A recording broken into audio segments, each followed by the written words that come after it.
Thank you all very much for joining us. Before I introduce today's guest, just a word about next week. Our guest next Friday at 1 p.m. our normal time will be Joy Reid, formerly of MSNBC.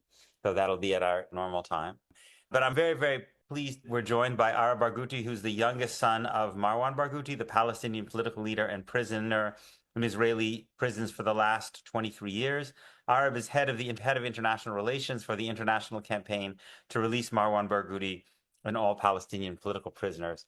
Arab, thank you so much. I really appreciate you doing this. Thank you so much for having me. Thank you, Peter. I've always followed your work, and it's an honor to be talking to you. Well, thank you. So maybe if I could just start on a personal level, can you talk about your memories of your father before he was jailed? What was he like as a father? This is one of my favorite questions because when it comes to my father, I think that people only know the public perspective about him, but they don't know much about who he is as a person, as a human being. My father has a long history. We can talk about his political history and his history of activism. But I was born in 1990 in Jerusalem. At that time, my father was exiled from Palestine, where he was exiled in 1987. And then I lived my first 40 years in Amman, Jordan, because my mother would give birth to me in Jerusalem. And then she joined the family again in Amman, and we stayed there until the Oslo Accords, where many of the Palestinians have been able to get back home. And my father and my family was one of those families that got back in 94. I was raised in Ramallah city. Ramallah is a nice city in the West Bank. My first encounter with my father being a public figure was when I went with him. I was 7 or 8 years old. It was the anniversary of the assassination of the great leader Abu Jihad Khalil Wazir, one of Fatah leaders, who was assassinated in Tunisia in 1988. I was with my father, and there was like a big gathering of people from all the factions, especially Fatah Party. And all of a sudden, I saw my father going, on stage and speaking to the people. And I was so impressed by his ability to speak. And my first question when he came back was, how come you didn't even use a paper to read from? You were saying this from your head. And he told me that he got used to it during his years. And that was the first time I realized that my father was a public figure. But at the same time, as a person, he was a calm person. He was a great father. He still is a great father. He's still a big, big part of my life, my siblings' lives. He's very kind. He's always smiling. He's always joking around. He's always finding hope in the darkness. And at the same time, he's very open-minded. He's the one who pushed me to continue my studies. He's the one who pushed me to go to the US and do my master's degree and to get to know different cultures and different people and so on, because he believes in education, and he's someone who is truly, truly obsessed with education, to say the least. Like whenever I go, which is rare to go and see him in prison, his first question is, what certificate or what degree did you get me this time? The only thing that would impress him is to see me getting a new degree, a new certificate, learning something new. He was always pushing me to learn other languages. Yeah, that's the father that he is. And I still remember the trips that we used to take before the second Intifada. We went to Egypt together. We went to Tunisia together. He used to love traveling. He used to love interacting with other cultures as well. And he was truly and still is a great father and a great husband as well. So as you were growing up with him as your father, can you tell us about how did he explain to you what it meant to be Palestinian? How did he explain to you what Israel was and why Palestinians were in the circumstances that they were in? So I got to learn most of this from other people. Like when I was young, he used to always tell me about like his political history, his activism. And I still remember that the most important thing that he told me is that he would never stop struggling for Palestinians' rights until myself and my generation are living in freedom and dignity. And I think that I understood his message at a very young age. He was very clear. And to be honest, he was never, ever driven by hatred. He never instilled hatred in my heart.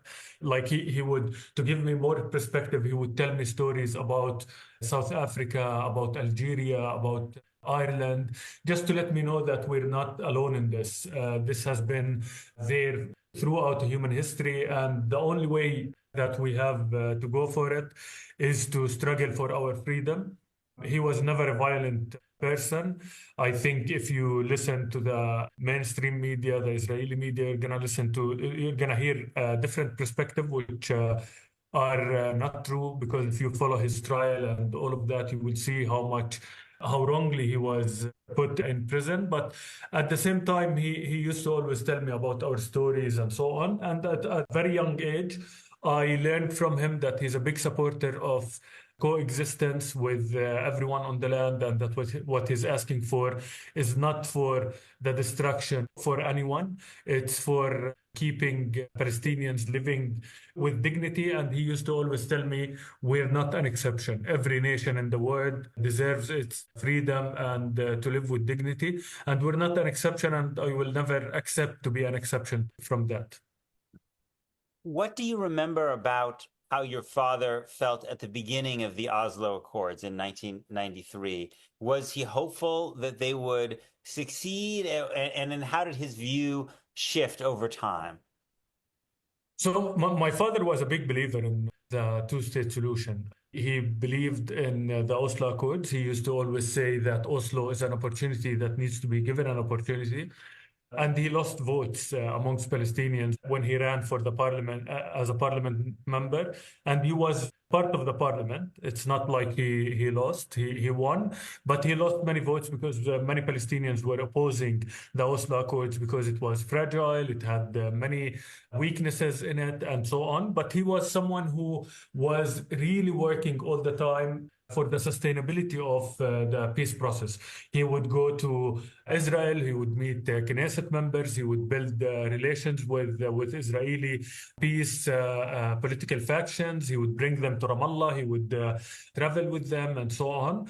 And he was very hopeful. I remember his energy, he was always smiling. It was like a relief for him as someone who grew up under occupation, as someone who has paid a steep price for his activism and struggling for the freedom of the Palestinian people. So I saw a lot of hope in his voice, in his face, and that only changed when the second Intifada started. Huh. So you think even through into the late 1990s, even once Netanyahu, was elected in 96, he still felt that this process of Oslo could lead to an independent Palestinian state?